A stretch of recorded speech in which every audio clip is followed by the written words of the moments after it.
Hello everyone, I'm John O'Hanlon and welcome to this second video in my video series. If you didn't watch the first video, that's okay because this one stands on its own, the topic that I'm going to be sharing with you. But there is a flow to the video, so it would be useful if you went and watched the other video as well. In the first video I spoke about coping mechanisms and I spoke about suffering. And at the end of that video I spoke about a secret habit that we have of low self-esteem. And that's the topic of today's video. I'm going to be speaking about self-esteem. So let's get into that. What does self-esteem mean, or low self-esteem? Self-esteem refers to your abilities, your self-worth, and your self-respect. Now that's quite a package. If you had to say to somebody else, you have no abilities, I have no respect for you, and you have no worth, that's quite an insult. But we do it to ourselves all the time. I'm going to share with you now 5 what I call considerations so that we understand this a little bit better. What I mean by this, is understand what it is that we're saying when we talk about self-esteem and where it comes from. The first consideration is competition. We live in a society that is ruled by competition. Now, every single one of us is completely unique. The circumstances in which we grew up, the lives that we led, the environments around us, communities, sport that we played, schools that we went to, media involvement, etc. So the world that we live in is completely different. So how is it that we decide to compare ourselves to somebody else who is also totally unique? It's ridiculous, but we do it. So how is it that we do that? How does the world manage to compare people who are so completely different? What the world does for competition purposes, and I'll give you an example from sport, is they come up with a grading system. Here's an example. Let's take golf. So golfer A from country A plays his sport on certain golf courses. He's learnt to be proficient and adept at his sport through certain circumstances.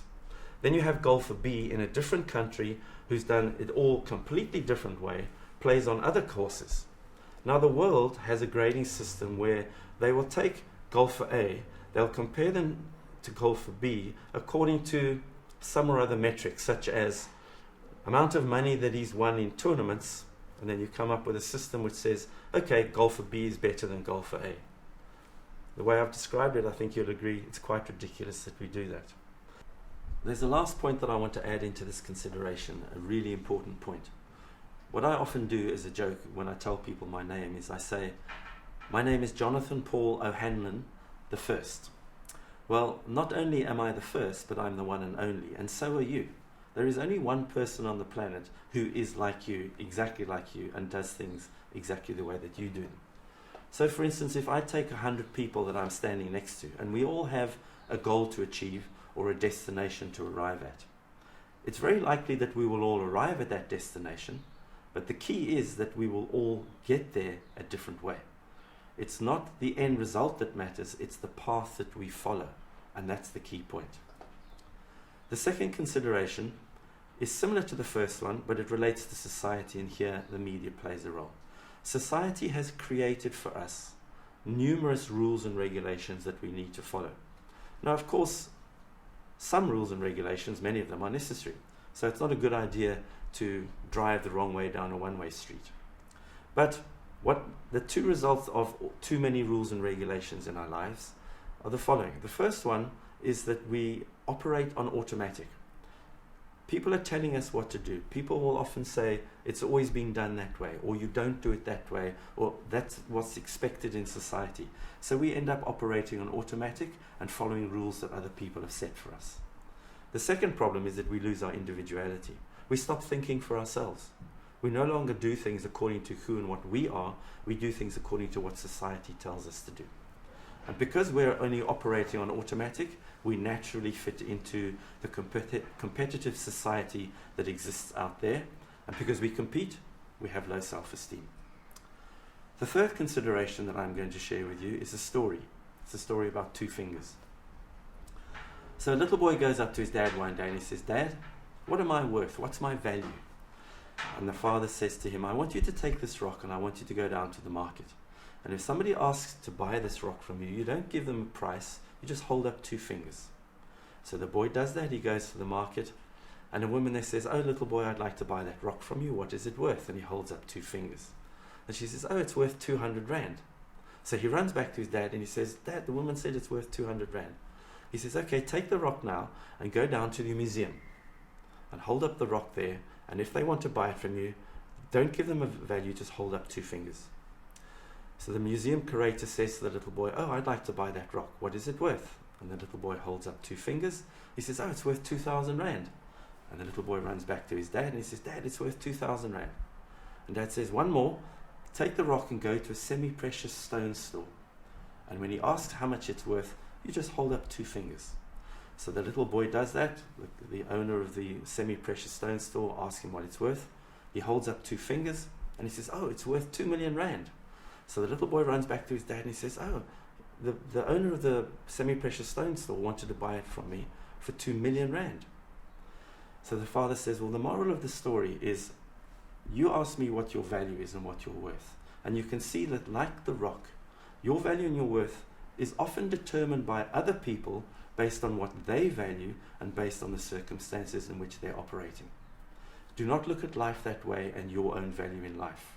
In fact, what you can do is you can show them 2 fingers and say, my value is what I see as my own value, not what they value in their circumstances." The next consideration I want to share with you is Maslow's theory. At the top of Maslow's triangle is a thing called self-actualization. Self-actualization is where you're reaching your true potential. Now the theory is that you never actually reach that. You're always striving to achieve more. Now what will happen in life is that you will take on a task, you'll write an exam, you'll try and get into a sports team. And what will often happen is you won't achieve exactly what you wanted to achieve. And this will make you unhappy. You'll feel sad. Most of the people who I have as coaching clients, they say this to me: "I wanted to achieve more. I only got a B. I wanted to get an A. I wanted to make the first team. I only made the B team." And this makes them unhappy and sad. And I turn this around for them and I say to them, there are 2 considerations here. The first is you have a combination of your innate abilities. So if you're only 5'7" tall and you want to try and make an NBA team in America, it's unlikely because you need to be 7 foot for that. Secondly, if you only put in 50% effort for your exam, you can only achieve 50% result. And thirdly is my favorite Latin saying called quantum in me fuit, which means I did the best that I could. If you always do the best that you could, you can be happy with that. The second consideration refers to the Maslow theory. Turn it around. When you achieve something, the fact that you want to achieve more is a positive thing. It's driving you in the direction of going more and doing better, rather than thinking, "Oh, I didn't do so well, so I'm no good." That's the wrong way to think about things.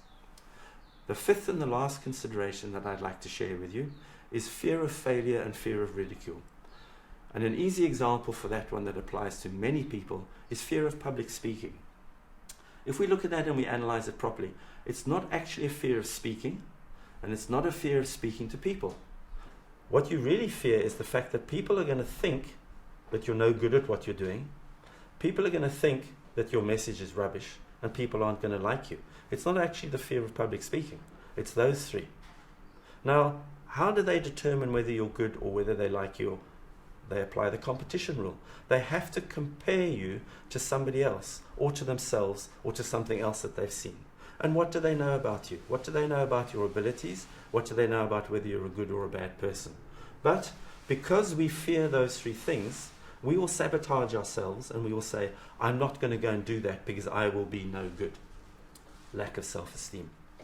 So those 5 considerations I've shared with you give you a better understanding of what it is when you have a lack of self-esteem. So what can we do about it? I'm going to share some tips with you, and the best one is you need to know yourself. But that's a very hard thing to do. When you ask somebody, "Who are you?" very often they will give you their name, they will tell you what they do, or they will give you a title. And all of those 3 are totally irrelevant to who you are. So I'm going to give you the process to follow to try and find out who you really are. And the first step is to list your values and beliefs. Now, an example of a value is, I value someone who is neat and tidy. The associated belief could be, So if I see someone who is neat and tidy, I believe that they are honest and trustworthy. Another example is, I value somebody who is on time. The associated belief could be, when somebody is on time, I believe that they have a good work ethic. Those are examples of values and beliefs. So make a list of all of yours. Now remember, when you've completed that list, that's not necessarily a list of who you are. That's a list of who you've become. Throughout your life, you have been inundated and surrounded by other people, voices of authority, communities, the media, where you grew up, the environment that you've operated in, sports clubs, etc. And you've absorbed tons of values and beliefs from there. So when you make a list of your values and beliefs, you're not necessarily that person, that's who you've become. So the second step in the process is to say, which of these values and beliefs are actually me? Why do I have this value and belief? Why do I believe that somebody who's neat and tidy is honest and trustworthy? And there will be many others. Once you've gone through that second step, the third step is obviously to now start adding in new values and new beliefs that actually apply to who you are today. That gets you very close to knowing who you are. And when you know who you are, then you're confident in yourself because you know exactly what you can and cannot do. Thank you for watching this video. Have fun with that exercise with your values and beliefs. Please don't forget to add your comments, your suggestions, or your questions below this section. All my contact details are attached. You can send me an email. Thank you for watching and best wishes to you all.